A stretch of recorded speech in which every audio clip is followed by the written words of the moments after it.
Hello everybody, ఈరోజు మెంతుల curry. ఇది చాలా మంచిది, ఒంటికి షుగర్ కంట్రోల్లో ఉంటుంది, కొలెస్ట్రాల్ తగ్గిస్తుంది, హార్ట్కు మంచిది. ఇలా చాలా మంచిది కర్రీ. దీన్ని టేస్టీగా ఎలా చేయాలో చూద్దాం. 1/2 కప్పు మెంతులు తీసుకొని మంచిగా కడిగి ఓవర్ నైట్ నానబెట్టుకోవాలి. చూడండి, మార్నింగ్ కల్లా మంచిగా ఎంత మంచిగా నానినాయో. మళ్ళీ ఒకసారి కడిగేసుకొని పక్కన పెట్టేసుకోవాలి.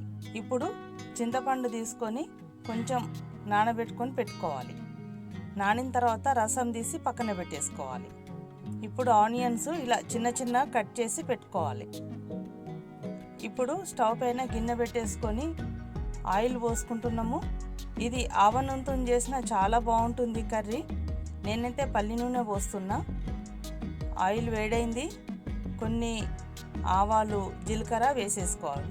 అవి కొంచెం చిటపట్లాడిన తర్వాత మనం కట్ చేసి పెట్టుకున్న ఆనియన్స్ వేసుకోవాలి. ఆ తర్వాత కరివేపాకు వేసుకొని అంతా ఒకసారి కలుపుకోవాలి. ఇప్పుడు పసుపు వేయాలి, ఒకసారి కలపాలి. ఇప్పుడు మనం నానబెట్టి పెట్టుకున్న మెంతులను వేసేసుకోవాలి. చూడండి ఎన్ని మెంతులు వేసుకుంటున్నామో. ఇన్ని మెంతులు తింటే ఎంత బాగుంటుందంటే ఆరోగ్యము. వారానికి ఒకసారన్నా చేసుకొని తింటే ప్రతి ఒక్కరికి మంచిదే, చాలా బాగుంటుంది. ఇప్పుడు ఫ్లేమ్ తగ్గించుకొని మూత పెట్టేసుకొని ఒక 5 నిమిషాలు ఈ మెంతులు, ఆనియన్ అంతా మంచిగా గోలాలి. ఇప్పుడు కారం పొడి వేసుకోవాలి. మనకు సరిపోయేంత కారం వేసుకోవాలి. ధనియాల పొడి 1 టీ స్పూన్ వేసుకోవాలి. అంతా ఒకసారి కలుపుకొని 1 నిమిషం సేపు ఈ ఆనియన్స్తోని కారం ఉడకాలి. ఇప్పుడు కొంచెం సాల్ట్ వేయాలి. ఆ తర్వాత మనం నానబెట్టి తీసుకున్న చింతపండు రసం ఉంది కదా, అది పోసేసుకోవాలి. అది మనకు పులుపుని బట్టి ఎంత అవసరమో అంతే పోసుకోవాలి. చూడండి, మనం పెద్ద ఇంగ్రీడియంట్స్ ఏమీ వేయట్లేదు, సింపుల్గా చేస్తున్నాము, చాలా బాగుంటుంది.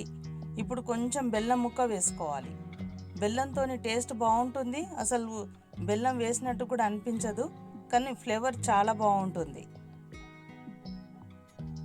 ఇప్పుడు ఇట్లా పైకి ఆయిల్ వచ్చిన తర్వాత పచ్చిమిర్చీలు పైకి వెళ్ళి వేసుకోవాలి.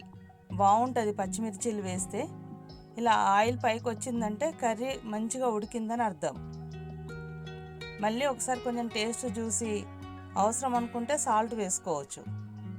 ఈ మెంతుల కర్రీ మనకు పాలిచ్చే తల్లులు ఈ కర్రీ గిట్ట వారంలో 2 సార్లు తింటే పాలు చాలా మంచిగా వస్తాయి.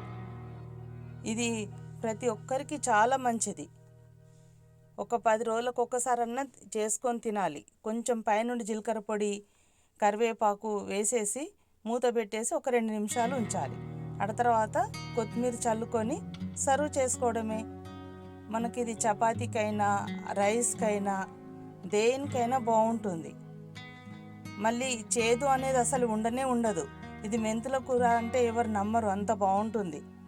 చూడండి, మీరు కూడా తప్పకుండా ఒకసారి చెయ్యండి, టేస్ట్ చూడండి ఎంత బాగుంటుందో.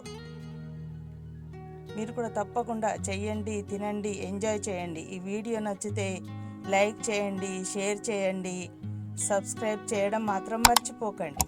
Thank you.